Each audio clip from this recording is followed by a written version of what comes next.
right, welcome back, ladies and gentlemen, boys and girls, to the GOMTV GSL Code S semifinals. Yes, that's right, this is the semifinals.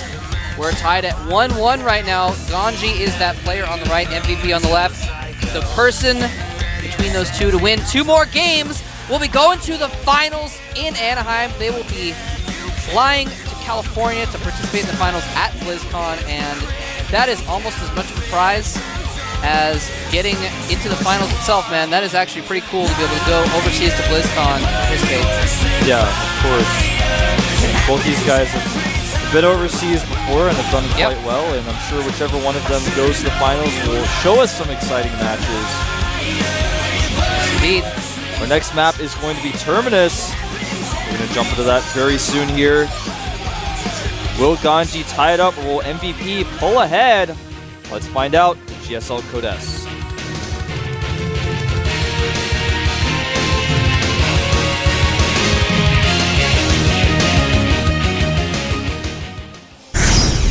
All right. Props to the sponsors once again. They make it possible for this player here to be down at the bottom of the map. I am MVP.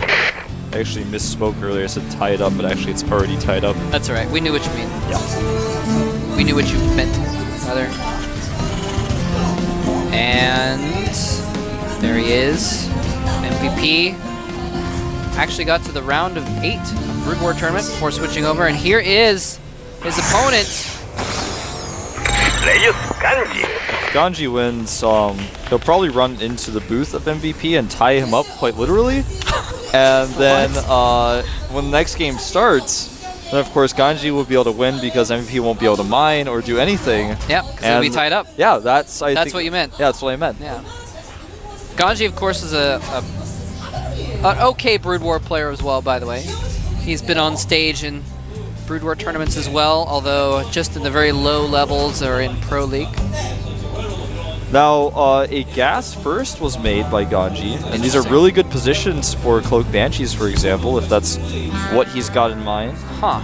And he's putting his barracks in a interesting position. It's over off to the left of his base. I'm kind of curious, is he maybe planning on floating it over into the middle of the map so he can put some pressure on with early Marines while he techs? He may have several. He has several options. He may have different ideas. He may want to use that to make an add-on for a factory he's planning on building over there. Yep. There's all sorts of opportunities he can have. And no, that's true. No matter what he's doing, he's going to be very happy with these positions. He's also going to be very happy with the fact that a command center is being made by MVP right now. He's actually gone 1 barracks into command center.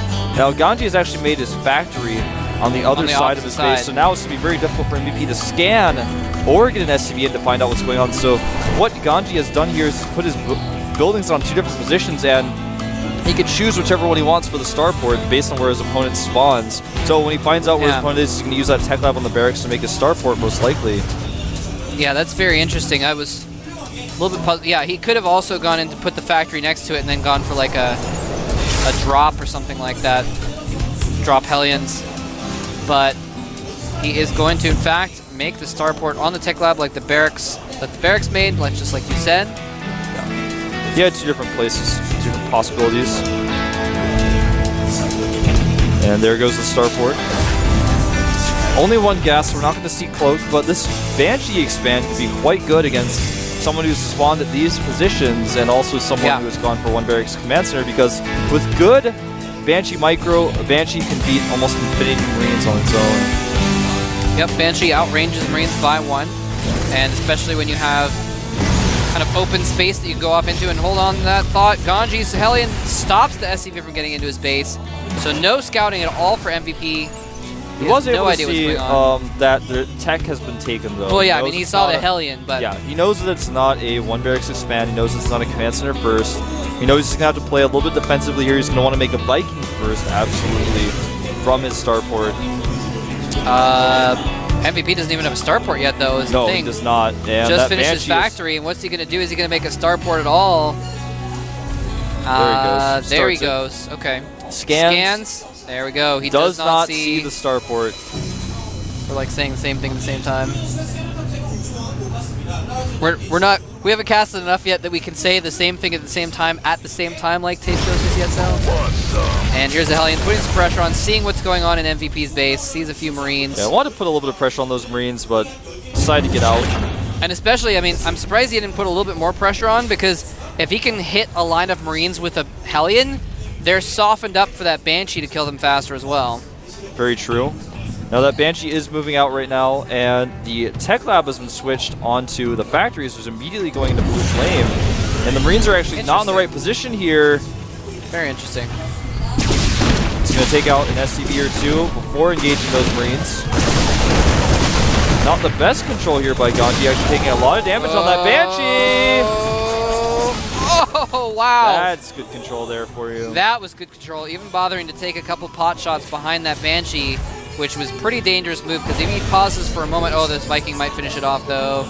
Is he going to find it? Is he going to find it? Doesn't look like he's going to find it. Oh. Not quite. Not quite. Not yet, at least. And those Marines are going to be able to stop that Viking from hunting down the Banshee, but he does scout that the factory's been moved to the Tech Lab, so that's important. He knows that Blue Flame is going on right now. Well, I guess it could be Siege Mode too. Yeah, of course, that's what MVP is going to be wondering right now. GanZI was able to secure his natural during all of this, so showing some pretty good multitasking. He's actually added 2 barracks in his main as well, so he's getting a lot more Marines out. He's probably going to follow up his Blue Flame with Marine Tank. In most cases, when you do this Banshee type of opening, it's oftentimes followed up with a Siege Tank timing attack off of one base, some SCVs, and, you know, it indicates, oh, I'm going to push you, I'm going to do a lot of damage. So right now, MVP is making a bunker at home, he's making a wall off, he's got his own Banshee, and now I see what's going on. We just saw the medevac carrying 3 Hellions, so he's going for a Blue Flame Hellion drop, and then he's going to fall. And why is he sending that injured Banshee into battle? I'm not sure. Let's do a little bit more scouting with this Banshee, it looks like. That Banshee is very injured. That was a little puzzling. Oh, he distracted him. Here comes the Hellions. Come in. Oh, and he bunches up his SCVs. So he's getting a lot more hits on them. Is he going to be able to... Oh, he does not get that last shot, which would have killed 3 or 4 more SCVs. Before the patch, that would have done a lot more damage. Yep. Banshee cloaks here, and this is not what GanZI is expecting. No. It's like what we were talking about before. I don't remember if it was you or Doa actually talking about this later Cloak Banshee after Expand catches people off guard. It's a very, very common tactic. It's becoming more common as time goes on. He's actually going to target down this Tech Lab, which isn't currently researching anything, but even so, almost gets that Banshee, and now he's just arranging those Marines, arranging the scan. Oh, he targets the wrong Banshee.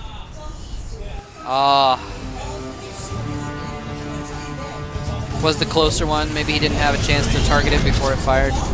Well, right now, GanZI, since he powered up to those barracks earlier, has a lot of units. Right now, it's 85 supply to 66. Oh, there is a bunker there. There's 2 Banshees back at home with Cloak for MVP to help defend. MVP smartly makes a 3rd command center here, but he's not going to be able to use that until he destroys the debris. 1 Banshee spotted in the watchtower. So now MVP has 3 Cloak Banshees out, so that's going to be very useful for him. It's only 10 supply down now, and I don't think this push from GanZI is going to do the damage he wants it to do. He doesn't have siege mode quite yet, but he's going to catch these Hellions, and that's pretty helpful. Nice. Takes minimal damage. His units were not clumped up. But yeah, those 3 Banshees are going to do major damage. GanZI doesn't have any Raven or anything like that, so he's going to have to scan. Yeah, he's going to have to scan. He does have Vikings. Interestingly here, he's going to land these Vikings. GanZI has positioned his unit-producing structures pretty far back. These Vikings are still landed. Does lift them up and scans. He's going to target down the Banshees.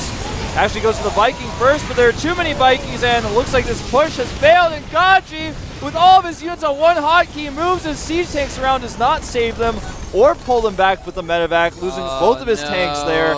And this is yet again another failed timing attack by GanZI against MVP. Yeah, this is unfortunate. He does have siege mode and is putting down a turret. Medevac barely ward stays off alive. the Banshee. He needs that turret up to help deal with these Banshees. He also wants to have it to help the Vikings as well. He's going to try to go for this bunker. I'm not sure if he should be doing this. Both Banshees are out of energy, so they're not going to be able to cloak for a little bit longer. And GanZI's not done yet. He's still pushing this home. He's still trying to push this attack and make it work. This is just not working out for him, though. The Banshees taking out the siege tank. The SCV building, the turret has gone down. The turret will never finish. It's canceled. Yeah. Not looking good for GanZI here. His opponent just has much better tech. He's actually going to clean up this entire push right now. Yeah, out come the Hellions, and that is going to finish off any sign of that push working. Another siege tank comes in. He might be able to get some damage done and stop the counterattack. Yeah, that one tank did kind of ward off the attack for now, but if MVP wants, he can use the Banshees to now harass, or you can go and attack that army that's still out in the middle of the map, and it looks like he is going to go for the harass option. Oh, he's trying to decide if he wants to. He is going to send them now. Yep, there they go. And yeah, GanZI's rallying all of his units forward, so he doesn't have anything back there to deal with this. He does have one turret, but that's it. Starport is in the middle of making an add-on, so it can't even build a Viking right now. Tech Lab's going to go down on the factory. Yeah, it's not looking good for GanZI. Now his SCVs are going to be under fire. He can actually kill any siege tank that comes out of that factory as well. Cloaks to avoid these units, but he is too close to the turret. He's going to pull back. Now he's going to kill a ton of Marines. GanZI, man, he is just in trouble. MVP outplaying him at every turn here today. Pretty much. Taking out so many Marines. Oh, yeah, tons of Marines going out to cancels. Oh, no. And then the Cloak runs out. So he's going to be forced back, finally. Those Banshees seem to have tons of energy. They kept cloaking and decloaking over and over again. But GanZI, he's only about, well, actually, he's now about 20 supply behind, so he's definitely behind. GanZI's going to take his third at about the same time as MVP, though, so he's not too far behind. The game is not over by any means. No, it's not. And GanZI's Command Center is just a little bit behind. They're both going to drop that Command Center down to the third around the same time. So, of course, that part of the game is very similar with these two players. Their third base timing is very similar here. And the gases are up already for MVP. So he's just a little bit ahead in that regard. Right now, I'll give you guys some unit numbers. For MVP, he's got 55 SCVs, 10 Hellions, 2 Banshees, 4 Vikings, and 8 Siege Tanks. Now 9 with 7 Marines. His opponent has 2 Vikings, 3 Siege Tanks, and 42 Marines. So he's got a lot of Marines, but with that many Siege Tanks out, they're not going to be very useful. And GanZI just 2 SCVs down. Yeah, we're seeing GanZI go for this Marine tank play, but MVP is meching hard. He's got a lot more tanks, and that tank count difference is really the main thing that's going to affect the battle. The that Hellions and the Vikings. Oh, he's going to attack now before this gets fortified. I'm not sure if this is the best way to attack. With all these Hellions doing damage to the Marines, it's going quite well for him, and all the tanks for GanZI do fall, and now the missile turrets look pretty wimpy and undefended. Yeah. Random missile turret just waiting to die. And die at will to those tanks. It looks like GanZI's going to want to try to just avoid this force and go for a drop into the main, but it leaves his main relatively undefended. He's only got 1 siege tank, 4 Vikings, and a handful of Marines back there, and that's not going to be enough to hold the attack. Here comes the drop, though. He's just desperately hoping to force MVP back to his base, but it's not going to happen. MVP is setting up a tank to reinforce him. MVP is just going to charge in. Hellions leading the way to soak up the damage. Siege tank, siege up, and boom! Everything dies on GanZI's side in 2 volleys. And that is going to be GG. GG. Even the drop cleaned up by a siege tank and blue flame Hellions. MVP, man, he just does not lose to those timing attacks by GanZI. And GanZI's timing attacks in these last 2 games have just looked flimsy, to put it quite honestly. Yeah. Yeah, they did not really prove very effective at all. They were kind of a good idea, but MVP was just on top of it. His macro was just too good. He saw them coming, too, I feel like. That too. And so he had a bunker ready. He had his buildings placed in his main where the tanks on the low ground could not hit them. They could only hit the side of the tech lab on one of the factories. And that was it. And, you know, if you can hold your ramp to where the siege tanks can't siege up to where they're hitting your ramp, then you'll be in okay shape. And he was able to push them back and do that. GanZI did some weird things with his Vikings when he was moving up to attack. He lost a lot of those. And the Banshees were shooting at his Viking before his Vikings even engaged the Vikings of MVP. Yeah. And then he couldn't win the air battle there, and the Banshees were able to kill a lot of retreating units. And that's the one thing MVP did extremely well, is he kept those 3 Banshees alive for so long, then they became 2 Banshees eventually, but he was able to chase reinforcements, hold off attacks, and harass mineral lines with those Banshees. Yeah, it did come... Yeah, and you're right, it did basically come down to that one attack. Once GanZI failed with that timing attack, he was just so far behind. He was just too much behind. He couldn't really catch up again after that. So GanZI loses game number 3. MVP is now 1 game away from clinching his spot in the finals. I think that's what a lot of people expected, but I think GanZI is putting up a much better fight than people expected as well. I think so too. We saw in the first game him hold off an all-in from MVP when he was working on his own sort of unique strategy. Then the second and third game, he opened, in a unique way. The second game, I should say, he went Command Center first, and then that last game, he went for a Banshee expand. His Banshees, though, did not do very much damage, and he didn't kill very many Marines. Most people would have killed more Marines with that attack. That was crucial, too, that his Banshee didn't really do any damage. Got a few SCVs and got out, and that was pretty much it. Next map is going to be Tal'Darim Altar, another very large map. Would not be surprised to see a even more macro-oriented game this game around, since that last game both of them kind of tried to do some timings. They both went for Banshees. Not sure if we're going to see that on this map. Although Banshees are pretty good against expansions on this map too, so we'll see.